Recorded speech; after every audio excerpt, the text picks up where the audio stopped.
Greetings, planeswalkers. The gamesman here.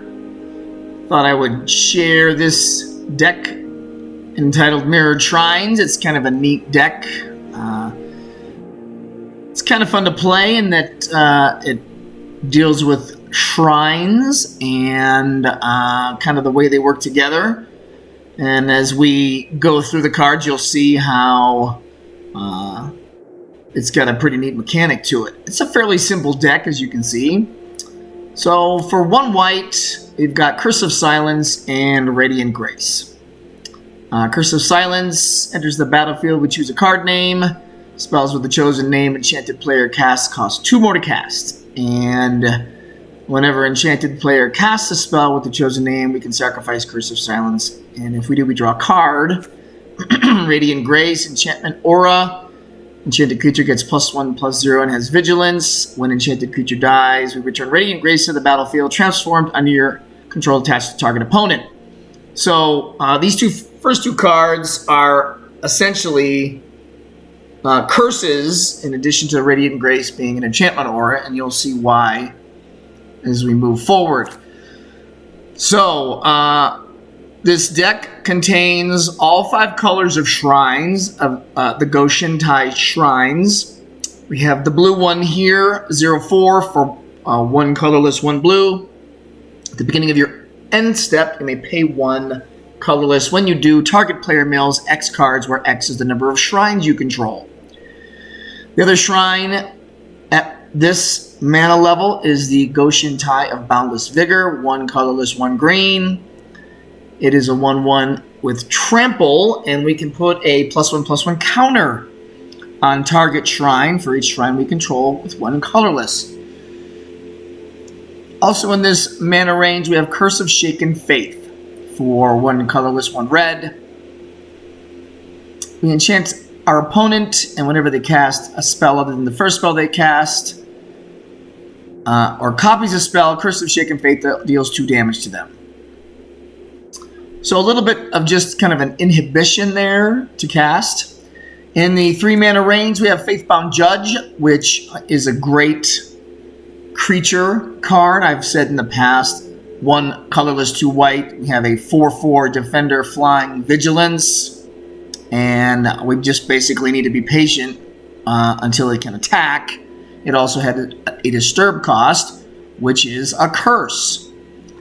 And I've gone over this curse in the past. Basically, after 3 turns, our opponent loses the game. Curse of Leeches. 2 colorless, 1 black. Transforms into Curse of Leeches. We attach it to a player.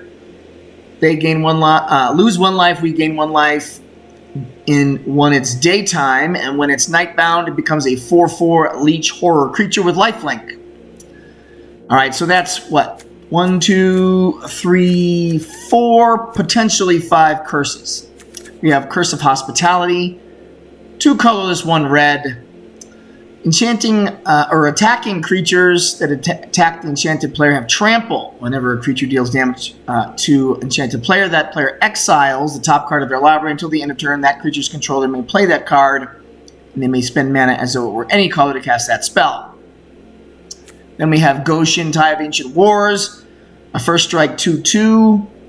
Beginning of our end step, we may pay 1 colorless.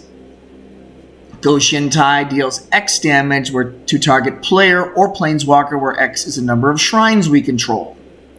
And then Mirror Box. The legend rule doesn't apply to permanents you control. All of these shrines are legendary enchantment creatures. Each legendary creature you control gets +1/+1. All of our shrines are now boosted. Each non-token creature you control gets +1/+1 for each other creature you control with the same name as that creature. Faithbound Judge, for example. So, as we get mirror boxes out, not only can we start doubling and tripling up if we have our Go-Shintai shrines of the same color, but they're getting boosted as well. We get to the 4 mana range. Here's the Go-Shintai of Shared Purpose. This one is a 1/3 with Vigilance, and we create a 1/1 colorless spirit creature token for each shrine we control. And Go-Shintai of Hidden Cruelty, 2/2 with Death Touch. When you do, pay 1 colorless, destroy target creature with toughness X or less, where X is the number of shrines you control.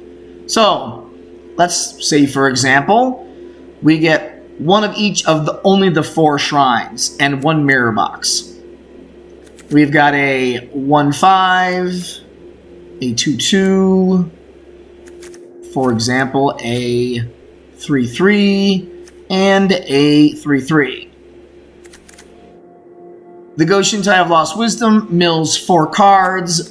The Go-Shintai of Boundless Vigor puts a +4/+4 on a single creature, 4 counters. The Go-Shintai does 4 damage to our opponent, and the Go-Shintai of Hidden Cruelty destroys a creature whose toughness is 4 or less, all in 1 turn, as long as we have 4 colorless mana. Now, on top of all that, we take the Curse of Surveillance. Beginning of enchanted player's upkeep, any number of target players other than that player each draw cards equal to the number of curses attached to that player. So we are going to be getting some either very inexpensive curses or a little bit more expensive curse, etc., etc., and drawing a bunch of cards if we can get Curse of Surveillance out. Now, obviously, it is a 5-color deck. We have a bunch of different land colors in here. Obviously, 4 plains, 2 islands, 2 swamps, 2 mountains, 2 forests, Gates of Istfell, a white mana generating that we can sacrifice once we get enough white and blue, gain 2 life, draw 2 cards. And then we have all these multicolored lands, some of them giving us 1 life. Surtland Frostpire, we can sacrifice it when we have enough mana. Does 2 damage to each creature. Most of our creatures would be immune once we have at least 1 mirror box out. And we've boosted them with our Boundless Vigor Shrine. Immersturm Skullcairn. This one we can sacrifice, deals 3 damage to target player, and that player discards a card. Then some more land that gives us life. Braidguard Stronghold. We can put counters on 2 creatures. They gain vigilance and lifelink. Lityara Mirror Lake. We can sacrifice it to create a token that's a copy of target creature you control, except it enters the battlefield with an additional +1/+1 counter on it. Even though we have all these legendary creatures, we have the mirror box out, and it doesn't matter. Evolving Wilds, just in case, and Roadside Reliquary to draw some cards. So, pretty simple deck, really, but I think it's a pretty neat mechanic. I typically don't have problem with mana in terms of being able to get these out because they're fairly cheap. You only need really 1 of the particular color, except for the Faithbound Judge. And so usually I have enough shrines in my hand or curses that there's no limit to my play because of color, a lack of a specific color. But once you get probably 3 shrines out, this deck really starts to snowball. And at that point, usually you've gotten at least 2 curses out, and those are starting to make their presence felt. So it's a fun deck. It's kind of cool, you know. The mirror box obviously allows us to get any number of the shrines out and boosts them, and it's pretty fun. You've got a variety of different qualities with the shrines. Trample here, flying here, first strike, death touch, vigilance. So it's a fun deck to play. Hope you like the deck. Please subscribe to the channel, hit that like button, leave a comment. If you've got a deck like this, I wouldn't be surprised.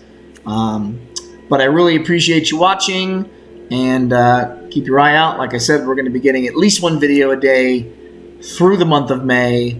And this is the Game's Been Saying. We'll see you next time.